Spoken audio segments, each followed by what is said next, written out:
Hello and welcome back to the Project Ascension Hub. My name is Halen, and as someone who spends a lot of time in newcomer chat, both in-game and on Discord, one of the most, if not the most, asked question I see has to be, how do you use skill cards? What's the difference between gold and normal skill cards? I use the skill card and now I can't remove it. If I prestige, do I lose all my skill cards? Can you find this ability? I put the card in the slot, but I still don't see the ability. I guess this build is just screwed then. What are gold? How do you get gold? I didn't know you could only use them. Why didn't anyone tell me that I needed to use them? How do you find the skill card for...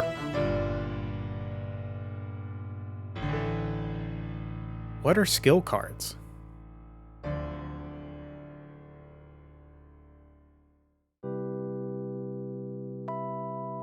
Misunderstanding or not using skill cards correctly, I think, is the first pitfall of new players in Ascension. It's unique to Ascension, so it's not something that previous WoW players come with a working knowledge of. So in this video, I'm going to try and answer every single question I've seen come across the newcomer chat in Season 9. If you didn't already know, the season mechanic on Elune is wildcard. Instead of picking our abilities and talents, known as free pick on the Area 52 server, we roll the dice of destiny and add a random talent to our build every level and a random ability every 2 levels. However, with skill cards, we can guarantee the result of our next roll. If you are a brand new player, like you're literally sitting in the starting zone right now, or maybe you're level 10 or something like that, you probably don't have any skill cards at all. But don't worry, you can still take full advantage of the card system later once you add cards to your collection, even at max level, and steer your build in the direction that you would like. We're going to start off by pressing the N key, opening up the character advancement window. Then navigate to the skill card tab here at the bottom. Once you're on the skill card page, there are tabs across the top for ability cards, talent cards, as well as a tab for the interface where packs are opened. More on that later. You get a total of 6 ability card slots and 8 talent card slots. On the right hand side of your screen is your skill card collection. In order to activate a card from your collection into your active card slots, you click on it on the right hand side. It will then show up in one of the card slots, and then you click activate. At this point, all you've done is activated the card in one of your slots, or as you'll hear me maybe say in the future, you've slotted in a card. This does not give you the talent or ability. You still need to roll the dice of destiny again in order for it to then give you one of the abilities or talents that you've slotted in. And this is done on level up or by using a scroll of fortune to reroll a specific talent or ability into something that you've carded in. As long as you meet the level requirement for the talent or ability, the result of that roll will be whatever you've activated in your card slots. But until you've actually rolled again and triggered that card in your activated card slot, you can still remove it and change it out for another card. If you have 2 or more talents or abilities that roll at the same level, then you will get one of those cards, and the next time you roll, you'll get the others. But once you've rolled a talent or ability from one of your card slots, that slot is now used, and you won't be able to use it again until after your character has prestiged. We're not going to cover prestige in detail in this video, but in short, it resets your character back to level 1 and clears all talents and abilities in your build. Regarding prestiging and skill cards, here's yet again another question that gets asked all the time. Do you lose your cards whenever you prestige? And the answer is no, you do not lose your card collection. Your collection persists, you have access to it on all your characters on the server, it's always there for you. But prestiging will make it so that you can remove cards that you've slotted in because, well, most of the point of prestiging is for you to make a new build. So it allows you to free up those card slots again and put in something new. You'll also notice that the card slots are divided into normal on the top row and golden on the bottom. Every talent and ability has both a normal and a gold version. Normal and gold cards work the exact same way. They are just obtained differently and can only go in their respective slots. So we can guarantee up to 6 abilities and 8 talents. However, half of those are going to be gated by the gold cards, which are obtained through more restrictive means than normal cards. Speaking of getting cards, let's talk about that. The first source of cards are card packs. And these are mostly normal card packs I'm talking about right now. They can drop in open world, in raids, the call board, and in the Mana Storm. However, where you'll probably get the most in your first card packs are from Marks of Ascension turn-ins at Silas. Again, not going to go in depth on Silas and Marks of Ascension turn-ins, but I will link down below to a video that you can learn about that more. When you open cards from a pack, they are automatically added to your collection. If you open a duplicate of a card you already have in your collection, two things can happen. If it is a card for a talent that has multiple points, let's say the card is for the 2 of 3 version of the talent, it will give you progress towards unlocking the 3 of 3 version. And after you've gotten enough duplicates, you'll now have that card. In my experience though, you usually just end up getting that next version of the card before it upgrades, but maybe it's different now, and I mostly have a full collection, so I can't really tell you if they've adjusted those numbers or not. Duplicate cards will also contribute to the big progress bar across the top of the window. When it fills up to 100%, you get one of every card pack. So you get normal, talent, and ability pack, and you also get gold card packs.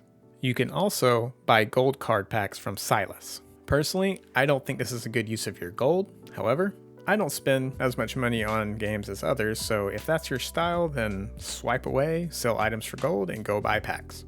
Every single card in the game can be obtained from these packs, but they are not the only source of skill cards. Select skill cards can also be obtained from the open world.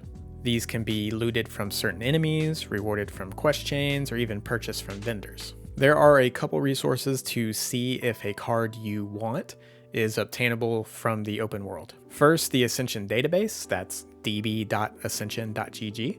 Under new players and leveling guides, there is a guide named known drop locations for S9 talent and ability cards. Most, if not all, the drop locations should be there.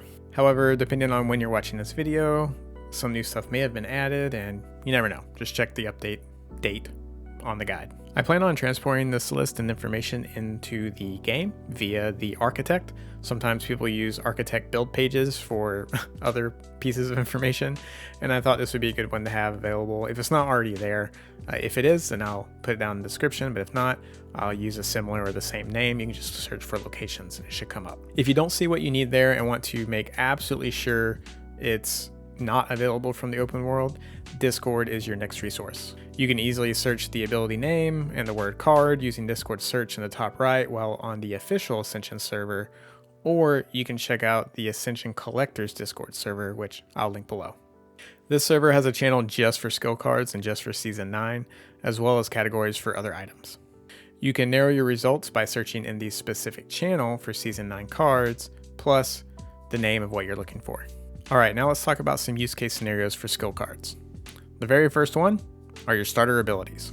When you did your first playthrough, you didn't have any skill cards, and you also probably rolled your abilities throughout level 10, but once you prestige for the first time, the game should unlock all these starter or level 1 abilities for you. So what you can do is activate some cards, and then roll your abilities, your starters, and it will guarantee those abilities. And as long as you haven't rolled your 5th ability, then you can go in, remove cards, and then keep those card slots open or put in new stuff for the leveling process and max level. So take advantage of this to save a lot of time starting your builds. You don't have to sit there and roll over and over again, waiting until you get the things that you want, but don't forget to remove them or they will be locked. When to use your skill cards is somewhat subjective, but I'll give you my philosophy. When I make a build, I only put in 1 or 2 cards of each talent and ability that would be triggered at a relatively low level and are build defining or extremely synergistic to the build that I want to make. This is because there is a synergy roll system in Wildcard. Every time you roll, there is a chance of getting something that is a synergy roll with a talent or ability that you already have in your build. Not only that, there's also a pity system in place that will guarantee a synergy roll after a certain number of non-synergy rolls. These synergy rolls can only be talent to ability or ability to talent, and that's why I like to activate at least 1 of each. So if it is a talent card, I'm going to activate a card that references or synergizes with an ability that I hopefully want to roll naturally throughout leveling from the synergy roll system. And the same thing for the ability card. And of course, I'm also going to make sure that those cards are not referencing each other, or at least has some overlap with other things that I want in my build. It's worth noting that the synergy roll system is also more potent while leveling. which is why I would prioritize cards for things that can be obtained at lower levels. Not only the card itself, where it can be triggered, but also the thing that you can get if it's below level 20, then that's a pretty good thing to try and target or leverage the synergy roll system for. Even after leveling, I'll do a round of rerolling just to see what I get before sliding in the other cards. If you're a brand new player, keeping these slots open for the higher rarity skills just gives you another avenue to obtain them. So you are rerolling your build, hopefully gaining it, but you're also opening packs, and maybe one of those packs you open up the thing you're looking for. So then all you have to do is slot it in, reroll one talent or ability, and there you go, you have it. If you're a veteran player and you have every single skill card, then this strategy allows for a chance to get something of a higher rarity for quote unquote free. And then you can prioritize the rest of the card slots for other hard to find talents and abilities. However, there's nothing wrong with just prioritizing your top 6 abilities and top 8 talents so that your build is cohesive as early as possible. And this is also telling the synergy system as early as possible what sorts of things it should synergize with. So welcome to RNG, everyone. Like I said, this is all subjective.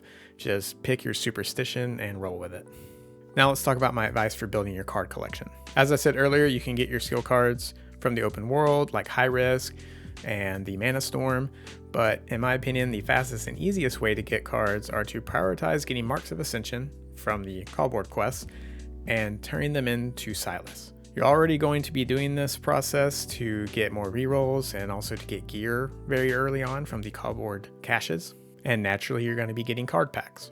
These turn-ins start at 1,000 Marks of Ascension, and eventually they will reach a cap of 3,000. If you really want to build up your collection or make a lot of different builds, this is the point where I recommend either prestiging the build that you have if you're not really feeling it, or getting a second specialization. And whenever you start a new spec or you prestige and you go back to Silas, the cost of those Marks of Ascension turn-ins will be reduced back down to 1,000. So at the beginning, I recommend prestiging at least a few times and buying up to that cap of 3,000 marks so that your marks go further and you're getting more packs for every mark that you spend. And as your collection grows, the chances of getting duplicate cards increases. So you'll start getting more and more gold packs as you build your collection. I'm at the point where I think every 10-ish packs, I will get a gold pack.